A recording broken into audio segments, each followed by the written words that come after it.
Okay, it's October 22nd, 2014, and there's a whole lot of hidden geoengineered aerosols going in west of California, and this is strictly to maintain the California and Nevada drought. And I just saw on the news, national news, about how black bears in Nevada are having to come into town to find water and food. And because of those guys, I'm going to show this video that to me it's very, very strong evidence. We'll let you be the judge. But there's this small postage stamp area of heavy chemtrail aerosols sprayed right at daybreak. Let me let the sun rise here. This is October 27th on the west coast. Now they're spraying right here at daybreak, and once the sun is up a little bit now we can see it. Now let me zoom in, and that's not the only area they were spraying. But this these vertical bars here hung together all day today, and by evening are basically on the California coast. And there also is another area that they sprayed, and that's to the west here. The jet stream right here is moving in this direction here, so they spray perpendicular right here. They've sprayed some more. And these, again, these are designed to quell any storm activity in this area. And these ones here are designed to not only stop the storms in this area, but also to hold this powerful jet stream flat, because these clouds are trying to coil up into a low pressure and then move into California. So this these aerosols here and here are designed to maintain this high pressure down here. Let me jump ahead in time. You can see this animation. So here's our original patch of aerosols, and they're moving due east, and they're actually holding together, which is something these chemtrail operators do not want to see, because it allows us the opportunity to look at them and study what's going on. So you can see there's some clockwise rotation here. This is a high pressure, and the significance of this, let me show you the humidity maps. Quite interesting. Okay, here's 850 millibars, relative humidity on October 22nd, and the browns, the brown is dry air, green is humid air. So if we look at California, this is 5,000 feet, what we see is it's very dry in the south, and Nevada is very dry. A little bit of humidity to the north. 700 millibars, 5,000, is 10,000 feet altitude. Very dry. 500 millibars, 18,000 feet. Very dry. We're starting to see some humid air up here. And then the last one's 30,000 feet. Ton of humid air up here. A lot of humid air, but there's no instability to cause storms. So that is the key here, that they can have that humidity pass over California, but they don't want anything to destabilize it to where it actually falls as rain. And that is why they are doing this with the jet stream. Okay, so here's the high pressure I'm talking about. And they want to maintain that and grow that. In fact, I can show you the time-lapse jet stream prediction. Now here is the future forecast of the jet stream. Now here's California. Here's this giant arc of very fast jet stream wind. If we step through, let me just zoom in so you can see better. Okay, this is the present, and now we jump ahead.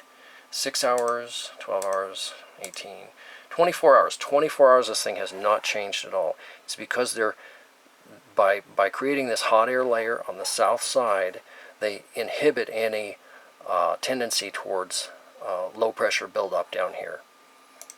30, 36, 42, 48 hours. 48 hours, 2 days straight, they're able to hold that. And then Since they're holding it, the rest of the jet stream starts to pile up like a train wreck. And this again is the polar vortex. And then after 66 hours, we don't really know what's going to happen. But go back, show you the current. Here's late in the afternoon, and we can see our chemtrail little postage stamp has smeared out. Let me zoom in. This is late in the day. Pretty much sun's about to start setting. And here is the original patch of aerosols. And they have caused this entire area to dry out, and then here's a bunch of more that are laid in this direction because the jet stream's curving around here. So again, they lay it perpendicular.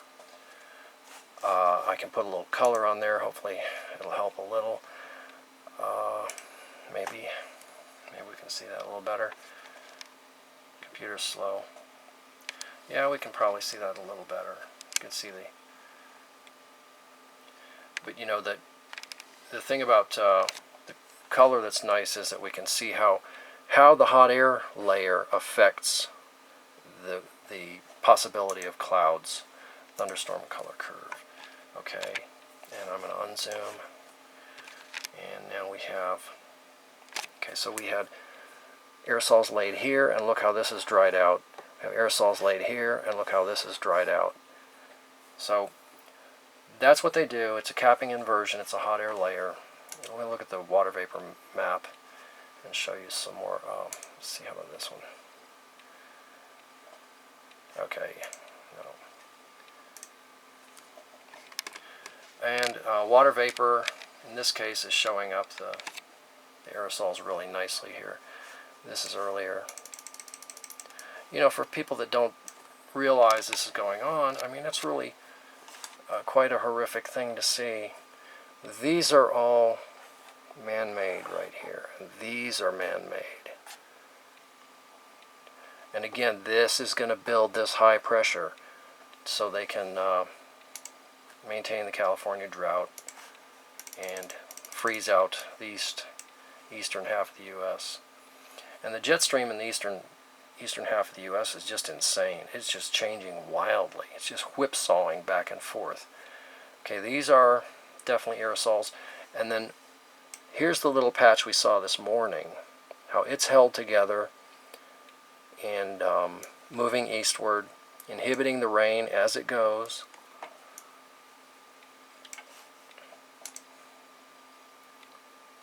And I do believe this is going to be the latest one, late in the afternoon. And I'd also like to show you the weekly well, let me just show you this is the stakes here. This is the stakes. I showed you the dry air over this part of California. Well, look at this. This is exceptional drought here. Unbelievable drought. And it extends into bear country here.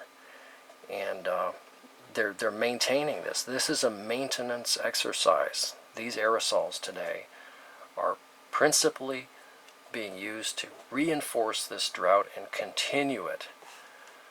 I wanted to show you the precipitation totals for the last week. And here's precipitation totals for the last week. And you can see how California, this is from October 15th to October 22nd, the total precipitation. And look how California has been left out. This light blue means nothing, 1/4 of an inch. That doesn't even matter when you're in a drought. It hits the ground and 10 minutes later it's evaporated. So it looks like this little part of California got about over an inch. That's just barely in the corner.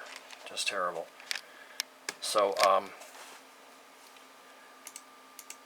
the amazing jet stream, at the surface we have this high pressure. This is what the HAARP operators need to maintain if they want to keep the polar vortex going. And this giant piece of energy here is still what's left over from Vongfong and Fenphone, these two Japanese hurricanes. This energy is still hanging around southern Alaska. So it has totally messed up their plans to keep the polar vortex going. But this is an effort to get it back into condition. And sea level pressure later on, we definitely see high pressure here. And then the jet stream. This is 7 a.m. They never updated in the midday. But you can see this is high pressure. They're not labeling it, but this is high pressure. And this is an extremely powerful jet stream. When these pressure lines are this close together, that is a powerful wind. In fact, it's over 100 miles an hour. And the rest we don't care about. So anyway, this very clever chemtrail operation that they did this morning,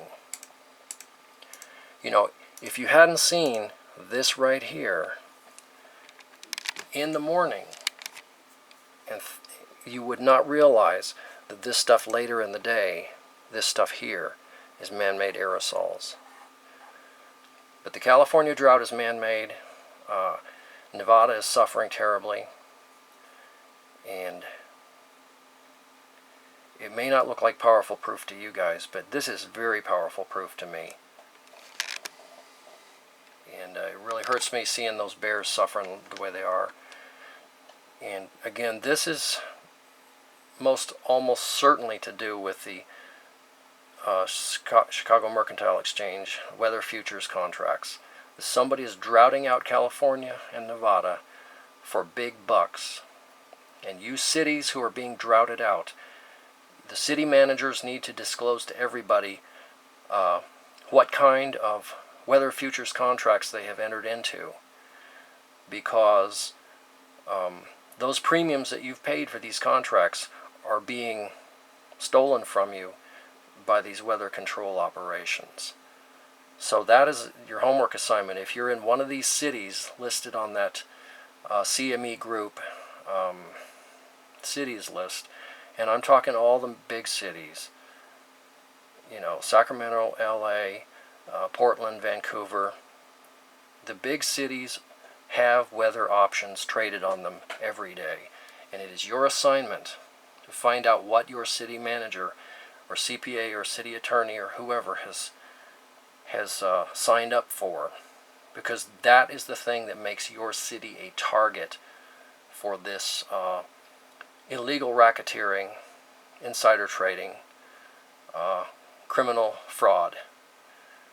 Okay? And let's do it for the bears. If for nobody else, do it for the bears. Thanks.